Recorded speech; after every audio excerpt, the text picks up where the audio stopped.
Hello everyone, welcome to the DJ vlog. કેમ છો બધા? હોપ બધા મજામાં જશો અને બધાને મારા વ્લોગ્સ જોવાની મજા આવતી જશે. તો જો તમને મારા વ્લોગ્સ જોવાના ગમે તો બધાને કહેજો, અને નહીં ગમે તો ફક્ત મને જ કહેજો. તો ગાઈઝ, ગુડ મોર્નિંગ. તો આજે લાસ્ટ ડે છે સ્કૂલનો, તો ચલો સ્કૂલે જઈએ અને આજના આખા દિવસમાં હું જે પણ કરીશ તે બધું તમને બતાવીશ. તો વ્લોગને એન્ડ તક જોવાનું ભૂલતા નહીં. તો ગાઈઝ, અત્યારે હું ઘરે આવી ગઈ છું અને આજે સ્કૂલે ઓછું કામ હતું એટલે ફટાફટ અમે ફ્રી થઈ ગયા.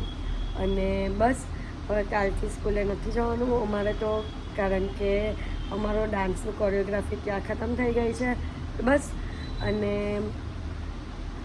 હા ગાઈઝ, અત્યારે હું બનાવું છું મારા જમવાના માટે પાલકની સબ્જી. તો યુનિક રીતે બનાવું છું, મારા મનથી જ બનાવું છું. તો બતાવું તમને કઈ રીતના બનાવું છું અને ટેસ્ટ કરીને પણ બતાવું કે કેવી લાગે છે. હોપફુલી સારી બને અને સારી લાગે. તો મને અગર ભાવશે ને તો હું તમને સજેસ્ટ કરીશ કે તમે પણ બનાવો. તો ચલો બનાવવા જઈએ. તો પહેલે એક પેનમાં આપણે ઘી લઈ લઈશું અને આમાં એકલું ઘી જ નાખવાનું છે.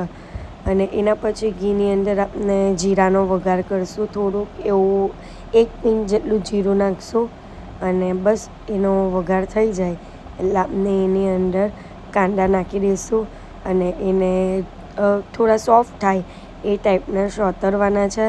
એને પ્રોપર રીતે એટલે સોતરવાના છે, ભલે વાર લાગતી બટ થવા દેવાના છે એને. અને મિક્સ કરો એટલે સારી રીતે થઈ જશે.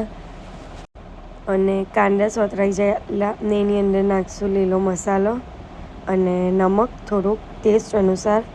અને એના પછી આપણે એડ કરીશું લાલ મરચું. એ પણ પેલું જે મેઇન લાલ મરચું હોય ને, કાશ્મીરી લાલ મરચું એ. અને એના પછી હલ્દી પાવડર અને એને પણ આપણે મિક્સ કરીશું. અને થોડા કાંદા સોતરાઈ જાય એટલે આપણે એની અંદર એડ કરીશું ટામેટાનું, ઝીણા કટ કરેલા ટામેટાં. તો બસ એને પણ મિક્સ કરો અને પ્રોપર રીતે થવા દેવો. અને સોફ્ટ થઈ જાય ત્યારબાદ એના પછી આપણે એડ કરીશું પાલક અને એને પણ સ્લો ફ્લેમ પર થવા દઈશું. તો ગાઈસ, ચલો ટેસ્ટ કરીએ. હવે ટેસ્ટની બારી છે.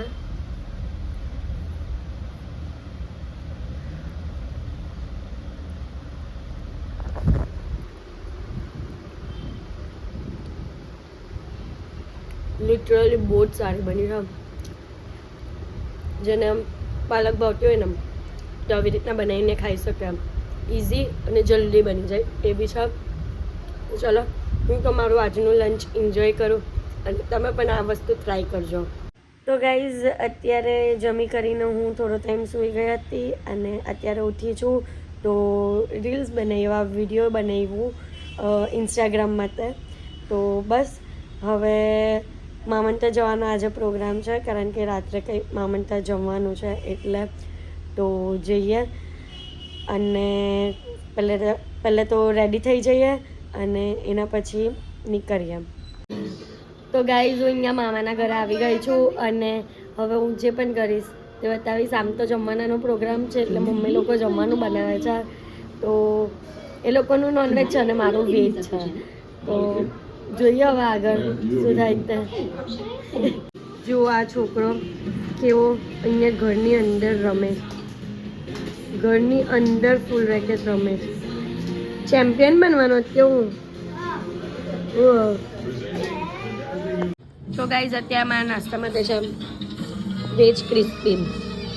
એના પછી મમ્મી એક સરસ મજાની વસ્તુ બનાવી છે, તમને પછી બતાવું. તો ગાઈઝ, મમ્મીએ બનાવ્યું છે જમવાનામાં વેજ, એટલે કે શું કહેવાય, વેજ પાસ્તા દાળ અને પાવ.